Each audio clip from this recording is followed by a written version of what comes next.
ஈஸ்வரி போடும் பிளானு நடக்கவே நடக்காதுன்னு நீங்கள் விரும்புனீங்கன்னா இந்த சேனலுக்கு ஒரு லைக்கை போடுங்க. வாங்க வீடியோக்குள்ளே போகலாம்.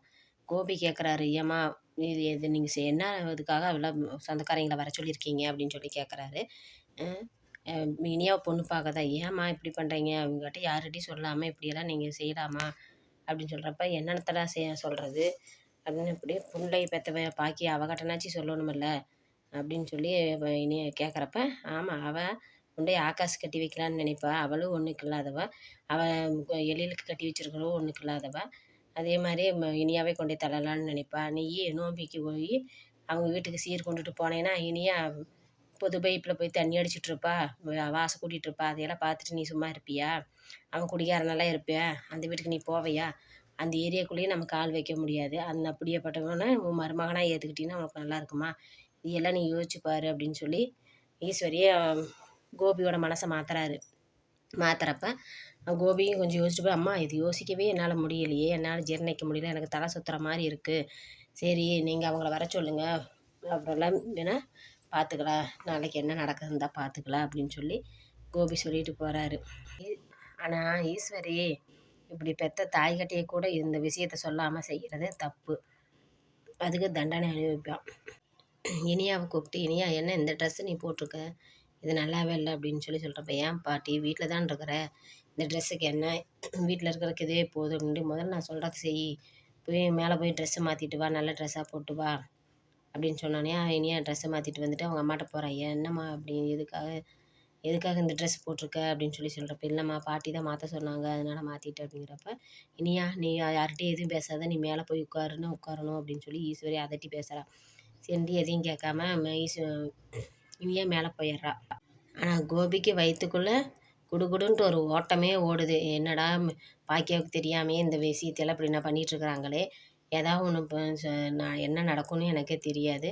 முதல்லையே நம்மளைய இருக்க இங்கே விடமாட்டேங்கிறா. இதில் நம்மளும் கூட்டு களவாணின்னு சொல்லி தெரிஞ்சால் பாக்கியை நம்மளை போட்டு வாட்டிடுவாளே அப்படின்னு சொல்லிட்டு கோபி மனசுக்குள்ளேயே பயப்படுத்திகிட்டு இருக்கான். அப்புறம் பார்க்க போனால் அவங்களும் பொண்ணு பார்க்குறவங்களும் வந்துடுறாங்க. வந்துட்டு எல்லாத்தையும் இன்ட்ரொடியூஸ் பண்ணி வைக்கிறப்ப, நான் ஒரு பிஸ்னஸ் மேனு, என் பிஸ்னஸ்ஸு தான் பையனுக்கு சொல்லித்தரலான்னு பார்த்தா, அவன் இது வேலைக்கு போயிட்டான், வெளிநாட்டில் நல்ல சம்பளத்தோடு இருக்கிறா அப்படின்னு சொல்லி அவங்க இன்ட்ரடியூஸ் பண்ணிக்கிறாங்க.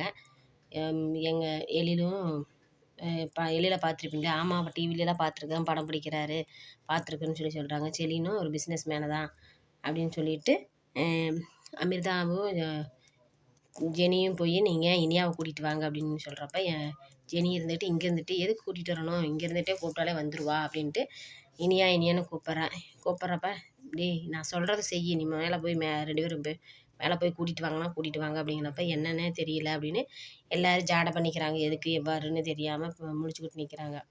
சரின்ட்டு போய் பாக்கியா நீ போய் டீ கொண்டா அப்படின்னு சொன்னோன்னே பாக்கியாவும் முறைச்சி பார்த்துட்டு போய் டீ கொண்டு வந்து தந்துட்டு இனியா வந்தானே எல்லாத்துக்கும் வணக்கம் போடு இனியா அப்படின்னு சொல்கிறப்ப, நான் ஏன் வணக்கம் போடணும் அப்படிங்கிற மாதிரி யோசிக்கிறா. நீ வணக்கம் போடு எல்லாத்துக்கும் வணக்கம் சொல்லி உட்காந்துட்றான். பக்கத்தில் செலியும் பக்கத்தில் உட்காரு அப்படின்னு சொன்னோன்னே உட்காந்துட்டோன்னே, ஓ இப்போ இவங்கெல்லாம் இதெல்லாம் பார்க்க போனால் இனியாவை பொண்ணு பார்க்க வந்த மாதிரி தான் தெரியுதுங்க அப்படின்னு சொல்லி ஜெனிகிட்ட அமிர்தா சொல்கிறான். ஆமாங்க அப்படி தான் இருக்க மாட்டேங்குது, என்ன பண்ணுறாங்கன்னே தெரில பாட்டி அப்படின்னு சொல்லிட்டு பேசிகிட்டு இருக்கப்போ, பாக்கியா வந்துட்டு அவங்க அத்தையை தனியாக கூப்பிட்றா.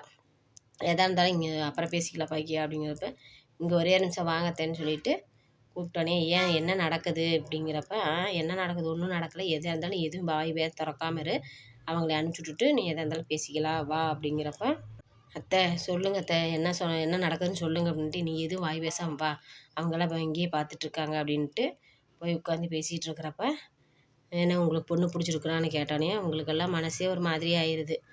சரின்ட்டு பார்த்துட்டு, எங்களுக்கெல்லாம் பிடிச்சிருக்கு, உங்களுக்கெல்லாம் பிடிச்சிருக்கான்னு சொல்லி கேட்டுட்டு, சரி நிச்சயத்தை எங்களுக்கெல்லாம் பிடிச்சிருக்கு, நிச்சயத்தை வச்சுக்கலாமா அப்படிங்கிறப்ப, நிச்சயமா இப்போ உடனே வா, நாங்கள் நாளைக்கே ஊருக்கு கிளம்புறோமே, எப்படி நிச்சயம் வச்சுக்கிறது அப்படின்னு சொல்கிறப்ப, நாளைக்கு கிளம்புறேன், என்ன நாளைக்கு நல்ல முகூர்த்த நாள் தான், நாளைக்கு நிச்சயத்தை முடிச்சுட்டு நீங்கள் ஊருக்கு போங்க அப்படின்னு ஈஸ்வரி சொல்கிறா.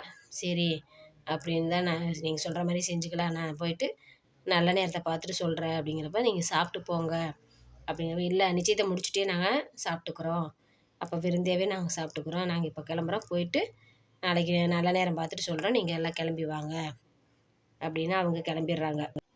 பாக்கியா செல்லியும் எல்லாருமே கேட்குறாங்க, என்ன அவசரம் இப்போ உங்களுக்கு, எதுக்கு இந்த வேலை பண்ணிகிட்ருக்கீங்க அப்படின்னு. ஆமாம், என்ன அவசரம்னு கேட்குறேன், இப்போ நிச்சயம் தானே நடக்குது, வேற ஒன்றும் நடக்கலையே இல்லை.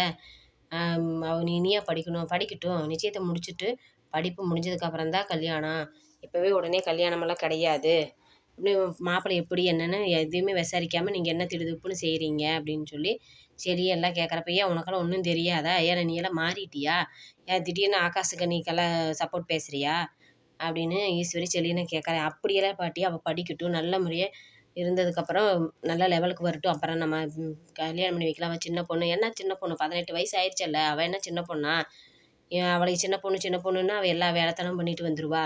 இப்போ கல்யாணம் நடந்தே ஆகணும், நாளைக்கு நிச்சயம், யாரும் எதுவும் பேசாதீங்க அப்படின்னு சொல்லி வாயை அடைக்கிறா ஈஸ்வரி. அந்த பாக்கியாவையும் ஏற்று பேச விடாமல் அடக்கிட்டு உட்காந்துருக்குறாங்க. இந்த எபிசோடு இன்னைக்கோட முடியுது.